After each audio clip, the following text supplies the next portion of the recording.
Well, I'm back with my old friend Lidia Bastianich, and we're at the Fancy Food Show in Washington this year because the Javits Center is being rebuilt in New York. So, Lidia, I think we'll talk a bit in Italian, a bit in English, just for the heck of it, because by now all of our listeners know both languages, right? È vero? Sì, credo di sì, eh? Come vuoi, any way you want it. We can do different sentences. Due lingue, different both effects. languages. Sì, come no? This way we not only learn how to cook, but how to speak Italian today. So, cosa stai facendo? What are you making? Guarda, sono qui e sto dando degli assaggi della mia pasta e della mia salsa, Lidia's sauce. You're giving tastes? Taste because, it's a food, fancy food. Okay. People want to experience. Possible buyers, possible stores want to carry it. Yeah. And, you can't sell unless you give the taste. So this means that we can have Lidia at home. Is that what you're telling me? You see, that's exactly what I'm telling you. Because, Lidia is in the restaurants you can have me, or in the books or the television. But, for those moments when you can't cook at home or something, you can taste Lidia at home. And I must say, that I'm very conscientious about, my food. Everything is natural. Conscientious about the oils, the fats, the salts. The pasta is very high in gluten, and you will taste it because I know you have a very discriminating palate. You will tell me the pasta is high in gluten, so it's that nutty flavor. So I think that we have all the great basic elements of a good pasta and sauce. Well, I'm anti-discrimination in all things except the palate, because the palate has to discern, let's say that. Cioè, dobbiamo usare il palato, il gusto, il naso, la bocca, la lingua, tutto, per non solo controllare, ma ammirare le squisitezze. Sì, ma tu sai che anche il cibo is a social connector. Quando ti siedi a una bella tavola con degli amici, con della famiglia, con un bel bicchiere di vino, non c'è niente meglio nella vita. E un bel piatto di pasta sul tavolo italiano esiste sempre. Now, what people don't know is that when people who love Italy get together, whether they're Italians or from other countries, we go back and forth from Italian into English. It's very natural. If something sounds better in Italian, we say it in Italian. If something sounds better in English, we say it in English. So if I say che bel profumo, what a beautiful fragrance, it works in both. So that means, can I try a little now? Absolutely. but I want to introduce also my son-in-law. Yes. Corrado Manuali. And Corrado, you're going to bring us some boxes of pasta so I can show him in a few minutes. But Corrado Manuali, who's a Roman, he's married to Tanya. You know Tanya? I know Tanya. Okay. And he's sort of spearheading all of this. Yeah, she's an art historian. Yeah. Okay, so now I am going to do this, and you're going to do this, and I'm going to hold the mic. You're going to hold the mic. And I'm going to interview you. And I'm going to interview you.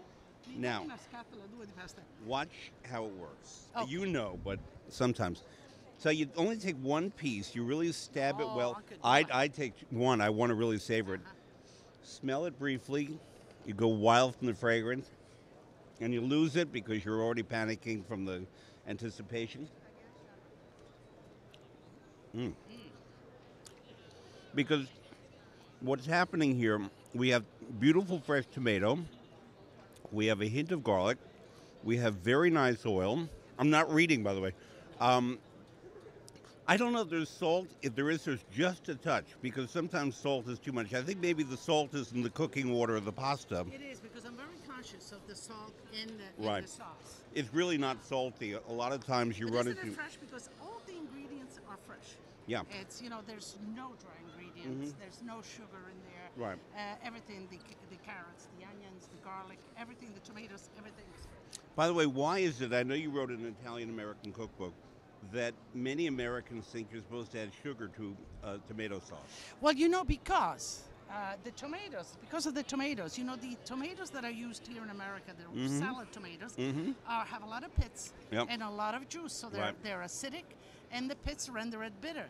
Hold your mic close to you. So the American tomatoes, round, full of juice, lots of pits, juice is acidic, and hence when they make the sauce out of it, versus the San Marzano or the nice plum tomato, which have a lot of pulp very few seeds, and they're not acidic. So in Italy, they don't use at all. But you know, if you do need to, then I always tell them a touch of honey, natural honey. Honey. Really? At what point do you add the honey? At the very end. You don't want to cook the honey. Stir it in. Yeah, you stir it in, you give it one boil. And you see what we do in our sauces also is that I make a pesto, a fresh, beautiful pesto. Yep. And, you know, I studied the process of cooking I studied the process of cooking in a big format. And I added, of course, the basil in the beginning and the garlic, but then towards the end, just before it gets kind of packed, it goes through a temperature hike, so for any bacteria, and I add I added at that moment, it's the freshness that you're tasting there. Got it. Now, this is a serious question because you know me and I'm very investigative. This is a serious question. This is a serious question, and you know me, I'm very investigative. If you say add honey at the end when making pasta sauce, my first question would not be, that sounds silly, because it does not. My question would be, which honey, because all honeys have different flavors and fragrances. You're going into the usual Fred Plotkin kind of, you go for all the details. Yeah. But I would say, you know, whatever you have at home, and it will somewhat permeate. All right. You know, I'm very straightforward. Whatever honey you prefer, it's fine. And you know, and not even a lot. This is just if it is a little acidic. Right. I don't fully endorse in making the sauce sweet at all. You know, let it be natural. Well, you know, now when I go home to my New York kitchen, I'm going to get 10 different kinds of honey, such as clover honey and tupelo and eucalyptus and millefiori, 1,000 flowers, and who knows what else, and try them with the same tomatoes. And I'm going to get some of your sauce and then try them with tomatoes and do all these combinations, and I'll let you know what I find. Let me know, please. Very good. Okay. So, Lydia, complimenti as always.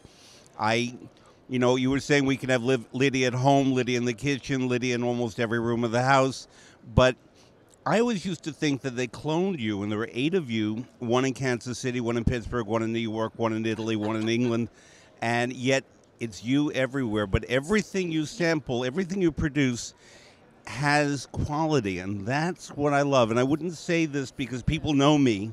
I wouldn't say it if I really didn't mean it. I appreciate that, because coming from you, I know it has to be true, because otherwise you don't say it. And as far as it's all about the team. I have a great team. I work with them. I kind of indoctrinate them in my philosophy, and then let them express themselves. And so, yes, Lydia is really committed to quality, and it's through a great team that we achieve that. Lydia and I go to the opera whenever we can. And she knows when people come up to me, because that's my world, and say, Fred, what do you think of tonight's performance? Let's say it's La Traviata. I always say, I love La Traviata, which is a way of saying that today's performance maybe not, but I love La Traviata. But with Lydia, I never have to say, I love Italian food. I love Lydia's food, and I'm always happy to taste it. Grazie. Grazie a te.